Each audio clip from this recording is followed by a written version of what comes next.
ये एमपी की राजनीति का ही सच है कि यहाँ पर हाशिए पर आई कांग्रेस पार्टी अब एक बार फिर सत्ता की दौड़ में शामिल होती नजर आ रही है और शायद यही वजह है कि सबसे पहले इसकी शुरुआत कांग्रेस ने अपने संगठन में सर्जरी के संकेत के साथ दी है। आखिर मध्य प्रदेश की राजनीति में वो कौन से मुद्दे हैं जो कि सीधे रखते हैं जनता से सरोकार, और क्या वाकई में विपक्षी दल यानी कि कांग्रेस में है वो दम जो कि आने वाले कल में जनता के तमाम मुद्दों को उठाकर जनता के बीच जरूर ले जाएगी। आज एमपी न्यूज के इस खास सेगमेंट में सियासत की बात करने के लिए हमारे साथ मौजूद है मध्य प्रदेश कांग्रेस की जाबाज प्रवक्ता नूरी खान जी। नूरी जी, आपका बहुत बहुत स्वागत है एमपी न्यूज के इस खास सेगमेंट में।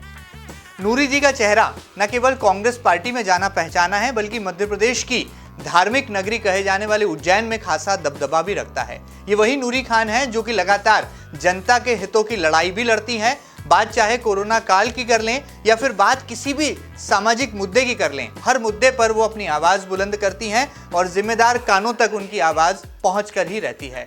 शायद यही वजह है कि जब वो ज्ञापन देने के लिए मंत्री जी के पास जाना चाहती हैं उससे पहले ही प्रशासन उन्हें सलाखों के पीछे यानी कि जेल पहुंचा देता है। नूरी जी, सबसे पहले शुरुआत करेंगे, इन दिनों आपका नाम सबसे ज्यादा चर्चाओं में है। कहा जा रहा है कि मध्य प्रदेश के पूर्व मुख्यमंत्री और कांग्रेस पार्टी के प्रदेश अध्यक्ष कमलनाथ जी की गुड लिस्ट में आपका नाम बहुत जल्द शामिल होने वाला है। इन बातों में कितनी है सच्चाई और कैसे आपने कोरोना काल में अपनी सेवा का जज्बा दिखाया और सियासत का पूरा फर्ज निभाया?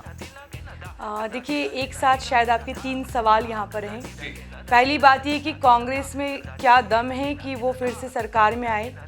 कांग्रेस कभी भी सत्ता की राजनीति के लिए संगठन नहीं चलाती, बल्कि कांग्रेस का उद्देश्य होता है कि किस तरीके से देश की एकता और अखंडता को बनाए रखना है। 15 साल बाद हमारे कमलनाथ जी के नेतृत्व में हमारी सरकार बनी और उस सरकार को किस तरीके से गिराया गया है, किस तरीके से लोकतंत्र और संविधान की धज्जियां उड़ाई गई हैं, वो मुझे बताने की ज़रूरत नहीं है। इस प्रदेश की जनता जिसने कमलनाथ जी को मुख्यमंत्री के रूप में चुना था, वो जनता बेहतर तरीके से जानती है। और रही दूसरी बात कोरोना काल की, तो कोरोना के समय जो दूसरी लहर थी वो भयावह थी और उस लहर को लेकर आगाज किया जा चुका था अंतर्राष्ट्रीय मीडिया और राष्ट्रीय मीडिया के द्वारा। उसके बावजूद भी मध्य प्रदेश में ऑक्सीजन प्लांट नहीं खोले गए। ऐसे में हमें सड़कों पर आना पड़ा। अगर मैं स्वास्थ्य मंत्री से मिलने गई और मैंने पूछा कि क्यों मौतें हो रही हैं, मैं पूछना चाहती हूँ, मुझे मिलने दिया जाए, तो मुझे मिलने से पहले ही धारा 144 का उल्लंघन बता दिया गया। मैं आपसे पूछना चाहती हूँ कि एक अकेला व्यक्ति जो अपने हाथ में ज्ञापन लेकर, एक फूल लेकर स्वास्थ्य मंत्री से ये पूछने जाए कि लोगों को दवाइयाँ, इंजेक्शन और आईसीयू वार्ड नहीं मिल रहे हैं और उसे गिरफ्तार करके जेल में डाल दिया जाए, तो कहीं ना कहीं इस सरकार ने लापरवाही तो की है। साथ ही साथ जो लोग हम ये सोचें कि कोरोना की वजह से मृत्यु हुई है, कोरोना की वजह से नहीं बल्कि कोरोना होने पर इलाज के अभाव में लोगों की मृत्यु हुई है। ऐसे में जनता बहुत त्रस्त हो चुकी है और उन्हें ये समझ में आ चुका है कि अगर इस देश को और प्रदेश को चलाने का काम कोई कर सकता है तो कांग्रेस कर सकती है। और रही बात गुड लिस्ट की, तो पूर्व मुख्यमंत्री कमलनाथ जी की एक खासियत है और वो ये खासियत है कि वो ग्रुपिज्म में अपनी भावना नहीं रखते हैं। जो काम करता है उसके प्रति उनकी परख है कि जो काम करता है उसे आगे बढ़ाना है और उसे मौका देना है। तो बात गुड लिस्ट की नहीं है, बात ये है कि कमलनाथ जी काम करने वाले लोगों को पसंद करते हैं। बड़ी बात कही आपने, ग्रुपिज्म की बात करी है, गुटबाजी की बात करी है, लेकिन कांग्रेस की जो सियासी कहानी है वो तो गुटों से ही शुरू होती है। अगर हम पुराने जमाने की बात कर लें तो दिग्विजय सिंह जी का गुट नजर आता है, ज्योतिरादित्य सिंधिया का अपना एक वर्चस्व, अपना एक गुट रहा है, कमलनाथ जी का खुद का अपना एक गुट रहा है। तो इस गुटबाजी से कैसे कांग्रेस निकल पाएगी, क्या लगता है अब भी आपको? देखिए, ये जो आप कह रहे हैं कि कमलनाथ जी का अपना गुट है या ज्योतिरादित्य सिंधिया का भी था जब वो कांग्रेस में थे और अब दिग्विजय सिंह जी का आपने बताया, तो मैं यहाँ पर स्पष्ट कर देना चाहूँगी कि जब एक परिवार में 5 सदस्य होते हैं, किसी को माँ ज़्यादा पसंद होती है, किसी को पिता ज़्यादा पसंद होता है, तो इस तरीके से किसी नेतृत्व में अपनी आस्था रखना एक अलग चीज़ होती है और ये सब मिलकर ही संगठन को मजबूत बनाते हैं। इसमें कोई बुराई भी नहीं है कि अगर किसी के प्रति आस्था है या संगठन के तौर पर या क्षेत्र के तौर पर, तो मैं इसे ग्रुपिज्म या गुटबाजी नहीं कहूँगी। तो नूरी जी क्या निर्गुट हैं, या मान लिया जाए कि नूरी जी की जो आस्था है वो कमलनाथ जी के प्रति कुछ ज़्यादा है? देखिए, मैं तो कमलनाथ जी को ही कांग्रेस मानती हूँ क्योंकि एक ऐसे ऐसा व्यक्तित्व जिन्हें इंदिरा गांधी जी ने अपना तीसरा पुत्र कहा हो, तो इतनी बड़ी विरासत के एक नेता जो हमें मिले हैं, जिनके साथ कार्य करना हमारा सौभाग्य है, तो कांग्रेस के अच्छे और बुरे दिन और सदियों भरे दिन वो तो कमलनाथ जी ने देखे हैं, उनका तजुर्बा है। और उसी तजुर्बे की वजह से हमने ये 15 सालों बाद सरकार बनाई थी, और उसी तजुर्बे की वजह से 2023 में फिर से सरकार बनाएंगे और कमलनाथ जी मुख्यमंत्री बनेंगे। ये मैं आपके चैनल के माध्यम से कहना चाहूँगी। लेकिन नूरी जी, ऐसी क्या खास बात है कि जब उज्जैन आते हैं कमलनाथ जी तो वो अपने औपचारिक कार्यक्रमों में शामिल होने के बाद आपके घर दस्तक देते हैं, आपके घर पहुंचते हैं, आपसे मेल मुलाकात करते हैं? आखिर क्या राज की बात है कि कमलनाथ जी को राजधानी भोपाल से जब उज्जैन आना होता है तो नूरी खान जी के घर का भी जो है वो दरवाज़ा खटखटाते हैं? देखिए, उसमें सबसे बड़ी वजह ये थी कि मैं ऑक्सीजन प्लांट पर गई थी कि ऑक्सीजन उज्जैन को दी जाए, क्योंकि रोज़ 60 से 70 लोगों की मृत्यु हो रही थी। लेकिन सुबह सुबह आकर पुलिस मुझे गिरफ्तार कर लेती है और मुझ पर धारा 353, 269, 270, 03, 04 अनेक धाराओं में प्रकरण दर्ज कर लिया जाता है। तब भी कमलनाथ जी को तकलीफ पहुंचती है कि हमारी कार्यकर्ता काम कर रही, वो भी महिला कार्यकर्ता, उस पर इतनी धाराएं लगाई गई। उसके बाद जब मैं स्वास्थ्य मंत्री से मिलने जाती हूँ, मुझे फिर जेल भेज दिया जाता है। तो कहीं ना कहीं कमलनाथ जी उज्जैन आकर ये संदेश देना चाहते थे कि प्रशासन और सरकार ये ना समझे कि एक कार्यकर्ता की आवाज़ को इस तरीके से दबाया जाएगा। तो उज्जैन आने का सबसे बड़ा मकसद तो महाकाल बाबा के दर्शन करना भी था, और साथ में मेरी जैसी एक छोटी सी कार्यकर्ता के घर आकर मुझे ऐसा महसूस हो रहा था, मुझे वो याद आ रहा था कि शबरी को कितनी प्रसन्नता हुई होगी जब राम ने उनके झूठे बेर खाए होंगे। तो मैं अपने आप को मानती हूँ कि मैं पार्टी की अंतिम पंक्ति की छोटी कार्यकर्ता हूँ, और मेरे घर आना यानी कि पूरे मध्य प्रदेश और पूरे देश में एक संदेश था कि एक छोटा कार्यकर्ता जब सच की लड़ाई लड़ता है तो कमलनाथ जी जैसे वरिष्ठ नेता उसके घर तक पहुँचते हैं और उसे बधाई और शाबाशी देते हैं कि तुम डरना मत, इस सरकार से तुम लड़ते रहना, हम तुम्हारे साथ हैं। चलिए, बड़ी बात है, आपकी हौसला अफजाई करने कमलनाथ जी जरूर आए हैं। लेकिन पर्दे के पीछे से तो ये भी कहा जा रहा है कि आने वाले कल की महिला कांग्रेस की प्रदेश अध्यक्ष भी नूरी खान ही बनने जा रही हैं। इन बातों में, इन दावों में कितनी है सच्चाई? देखिए, मुझे मेरी कांग्रेस पार्टी ने बहुत कुछ दिया है। इसके पूर्व में भी पूर्व मुख्यमंत्री कमलनाथ जी ने मुझे अल्पसंख्यक आयोग का सदस्य बनाया, जिसे राज्य मंत्री का दर्जा प्राप्त होता है। 15 सालों से पार्टी की प्रवक्ता हूँ। अखिल भारतीय महिला कांग्रेस की राष्ट्रीय कोऑर्डिनेटर, महाराष्ट्र प्रभारी हूँ। तो वर्तमान में कई सारे दावेदार हैं। पद मुझे मिले या किसी को भी मिले, एक टीम के रूप में हम काम करेंगे और सरकार 2023 में हमारी सरकार को लाना है, इस तरफ हम ध्यान देंगे।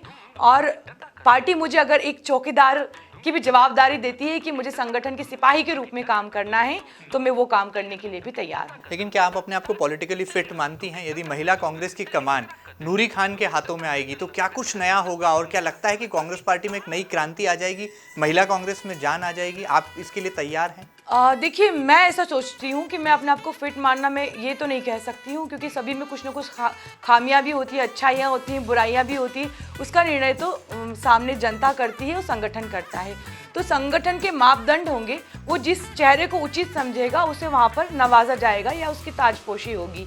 लेकिन अगर मेरा विज़न पूछा जाए महिलाओं के प्रति, तो महिलाओं को सुरक्षा देने के साथ साथ संगठन में जोड़ना, और संगठन में जोड़ने के अलावा उन्हें आर्थिक रूप से कैसे मजबूत करना है, कैसे लघु उद्योग और कुटीर उद्योग और स्व सहायता समूह बनाकर महिलाओं की अपनी अर्निंग भी हो सके और वो संगठन भी चला सकें और ऐसी जुल्मी सरकार से लड़ भी सकें। तो मैं चाहती हूँ कि मैं किचन से लेकर सड़क तक महिला की मजबूती कैसे दिखाई दे, उसकी तरफ ध्यान देना चाहती हूँ। नूरी जी, इतनी सियासी शक्ति आपको कहाँ से मिलती है, इतनी सियासी ऊर्जा आप कहाँ से लाती हैं कि जब कोरोना काल जैसे विपरीत हालात होते हैं तो आप एम्बुलेंस की ड्राइवर भी बन जाती हैं, जब किसी मरीज को ज़रूरत पड़ती है तो प्लाज्मा भी डोनेट कराती हैं, जब मरीजों को सही इलाज नहीं मिल पाता तो उनके इंतज़ाम के लिए अस्पताल के दस्तक तक दे जाती हैं? कैसे कर पाती हैं? इतनी ऊर्जा कहाँ से आती है? देखिए, कहते हैं कि इतनी विपरीत परिस्थितियों में ईश्वर किसी को चुनता है और जरिया बनाकर काम लेता है। मैं सोचती हूँ कि ये ताकत मुझे ऊपर ईश्वर ने ही दी है, और साथ में कांग्रेस की हूँ तो सेवा भी मेरे खून में है। और जिस तरीके से प्लाज्मा की बात रही, तो जब मैंने अपना रोज़ा तोड़ते वक्त मेरे आँख में आंसू थे, लेकिन मैंने मनोहर लाल राठौर जी, जो कि इंदौर के दूरदर्शन में कार्यरत हैं, उन्हें अपना प्लाज्मा दिया। अब उनकी स्थिति सुधर गई। उनके बेटे ने बताया कि अब वो पिताजी चलने लगे हैं। तो मेरी आत्मा को शांति मिलती है। इंसान को अपने अंदर के सुकून के लिए काम करना चाहिए, इससे राजनीति का कोई लेना देना नहीं है।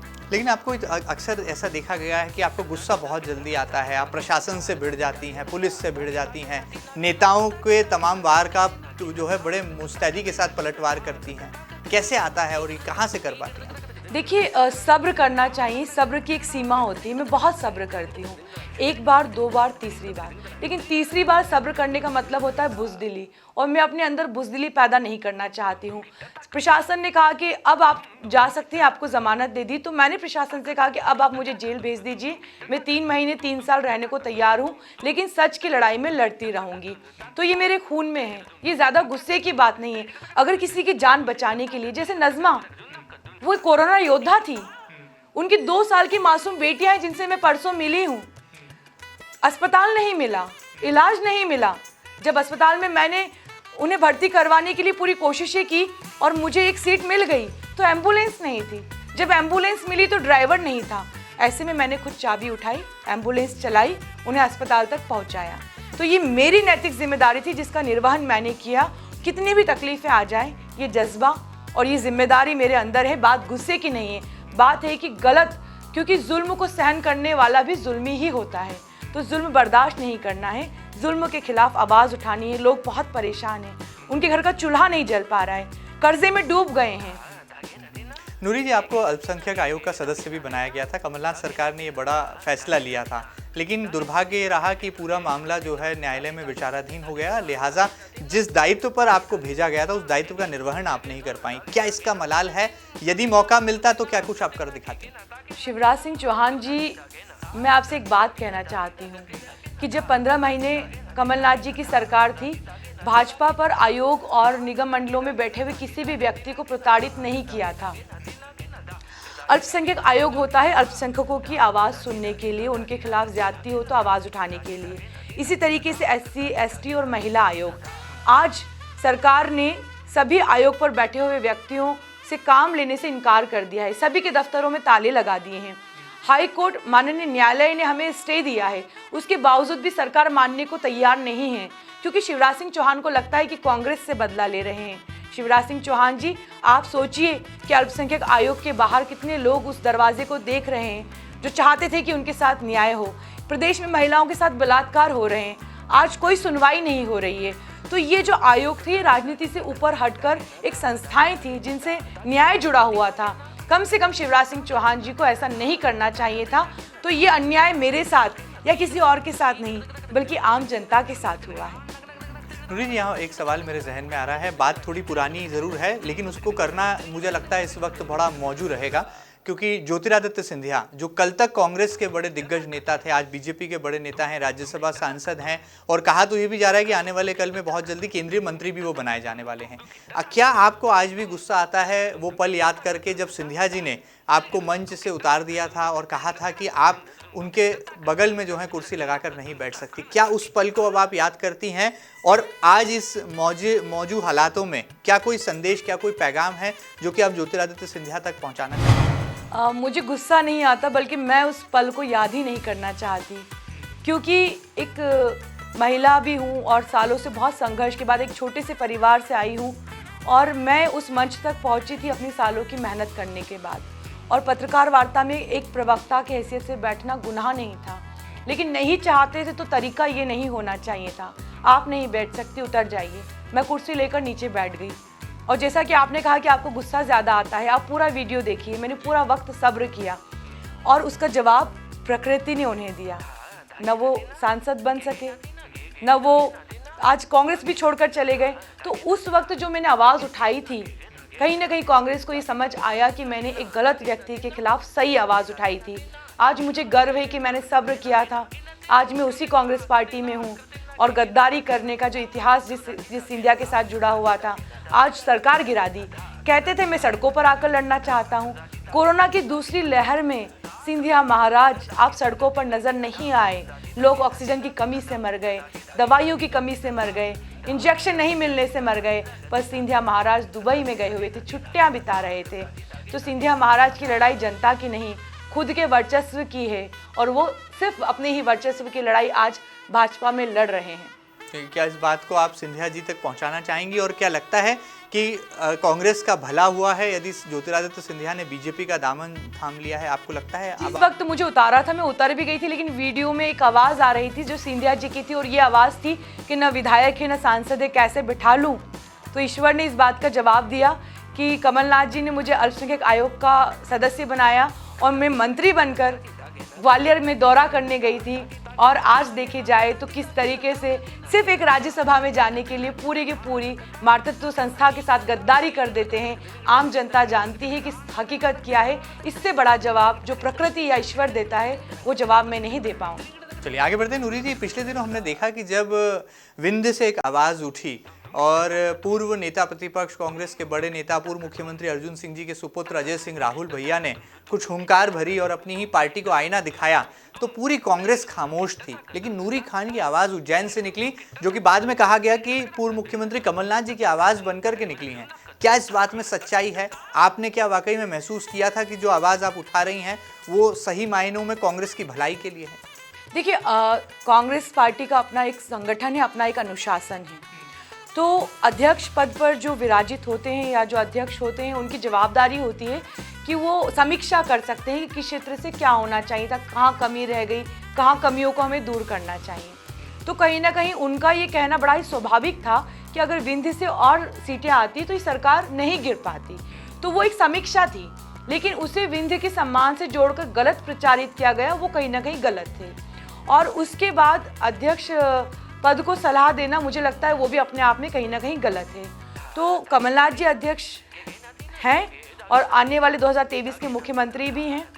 और जब वो 15 महीने का कार्यकाल कमलनाथ जी का रहा, किसानों की कर्ज माफ़ी की, तो विंध्य के किसानों की भी कर्जा माफ़ी कमलनाथ जी ने की। कमलनाथ जी ने ये नहीं कहा कि विंध्य से कम विधायक आए हैं तो मैं वहाँ कम कर्ज माफ़ी करूँगा। ना ही कमलनाथ जी ने ये कहा कि सरकार मेरी वजह से बनी है।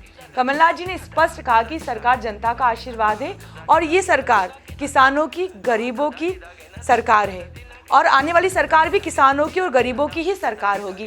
तो अहम और मैं नाम की चीज़ नहीं होना चाहिए। और सच के लिए लड़ने के लिए राहुल गांधी जी ने हमें यही सिखाया है कि अंतिम पंक्ति का कार्यकर्ता भी उनके लिए महत्वपूर्ण है।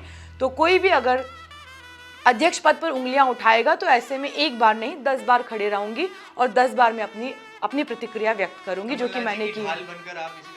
देखिए, कमलनाथ जी तो बहुत बड़े नेता हैं, मैं ढाल कैसे बन सकती हूँ, लेकिन एक मजबूत कांग्रेस की सिपाही हूँ और सिपाही बनकर कांग्रेस का झंडा जरूर उठाती हूँ। नूरी जी, आगे बढ़ते हैं। बहुत सारा वक्त आपने हमें दिया है। इन दिनों पेट्रोल और डीजल की कीमतें जो हैं आसमान छू रही हैं। आप पूरे एमपी का दौरा करती हैं, कितनी महंगाई का असर आप पर हुआ है और क्या लगता है वाकई में देश की सरकार जो है नाकामयाब रही है पेट्रोल और डीजल की कीमतों पर नियंत्रण पाने में? देखिए, कोरोना की तीसरी लहर आने वाली है। दूसरी लहर में आर्थिक ढांचा हमारा ध्वस्त हो चुका है। कच्चे तेलों के भाव अंतर्राष्ट्रीय बाजार में कम रहते हैं पर देश में इतने भाव बढ़ा दिए जाते हैं, तो जनता जो घर में बैठी हुई थी, जिसके पास आमदनी नहीं है, वो महंगाई को कैसे वहन करेगी? कितने लोग आत्महत्या करने के लिए मजबूर हो जाएंगे? हमें तीसरी लहर के लिए भी तैयार होना है। तो कहीं ना कहीं कांग्रेस तो चाहती है कि लोगों को आर्थिक मदद की जाए। अब देखिए, आप कोरोना का जो मृत्यु प्रमाण पत्र जो मिल रहा है उसमें कोविड रीज़न नहीं बताया जा रहा है, मौत का कारण ही नहीं लिखा जा रहा है। तो ऐसे परिवार, ऐसी कहानियाँ जहाँ कमाने वाला कोई नहीं, सबकी मृत्यु हो गई, उस परिवार का भरण पोषण कौन करेगा? और कोरोना से मृत्यु नहीं दिखाई जाएगी, कंपनसेशन नहीं दिया जाएगा, मुआवजा नहीं दिया जाएगा, तो उस परिवार की आर्थिक सहायता नहीं की जाएगी, तो वो आगे कैसे बढ़ेगा वो परिवार? तो सरकार को सोचना होगा कि कोरोना काल में जितनी भी मृत्यु हुई है उन्हें मुआवजा दिया जाए। चलिए नूरी जी, बहुत सारा वक्त दिया। जाते जाते आखिर में क्या कहना चाहेंगी? कांग्रेस पार्टी यदि आप पर जो है एक मौका आपको देती है, कमान आपको सौंपती है, खासतौर पर महिला कांग्रेस, जहां पर ये जो पद है मांडवी चौहान जी जिनका कोरोना से निधन हो चुका है उसके बाद खाली हुआ है, आपको लगता है यदि आपको ये मौका मिलता है तो न केवल महिला कांग्रेस बल्कि पूरी की पूरी एमपी की कांग्रेस में भी जो है आप एक क्रांति ला सकती हैं, नवाचार कर सकती हैं? देखिए, मेरा विज़न और मेरा मिशन बहुत साफ है। मैं कांग्रेस की बहुत मजबूत सिपाही खुद को मानती हूँ, क्योंकि मैं अपनी जान की परवाह किए बिना संगठन के लिए और जनता के लिए काम करना चाहती हूँ। सेवा करने के लिए भी किसी भी पद की ज़रूरत नहीं होती है, लेकिन अगर पद दिया जाता है या मैं किसी और पद पर भी जाती हूँ तो मेरा एक ही काम है कि महिलाओं की आवाज़ बनना और महिलाओं को मजबूत करना। ये काम मैं किसी भी पद के रूप में करती हूँ। चलिए, बहुत बहुत शुक्रिया, आपने बहुत सारा वक्त दिया। तो ये थी कांग्रेस की तेज तर्रार नेत्री नूरी खान जी, जो कि पिछले दिनों लगातार सुर्खियों में रही। कोरोना काल के बावजूद जब नेता अपने घरों में दुबके पड़े थे, तब ये सड़कों पर थी, एम्बुलेंस चला रही थी, मरीजों को अस्पताल तक पहुंचा रही थी, उन तक इलाज कैसे सही तरीके से पहुंच पाए इसके लिए संघर्ष कर रही थी। और ये वही नूरी खान है जिनके घर में दस्तक दी थी प्रदेश कांग्रेस के अध्यक्ष कमलनाथ ने भी। देखना होगा कि क्या वाकई में इस चेहरे में है दम, और आने वाले कल में क्या कांग्रेस का कोई कल्याण नूरी खान कर पाती हैं। एमपी न्यूज के इस खास सेगमेंट सियासत की बात में फिलहाल इतना ही। ये खास कार्यक्रम आपको कैसा लगा हमें जरूर बताइएगा, और ताजा तरीन खबरों के लिए कहीं मत जाइएगा, लगातार बने रहिएगा आपके अपने न्यूज चैनल एमपी न्यूज के साथ। फिलहाल दीजिए इजाजत, नमस्कार।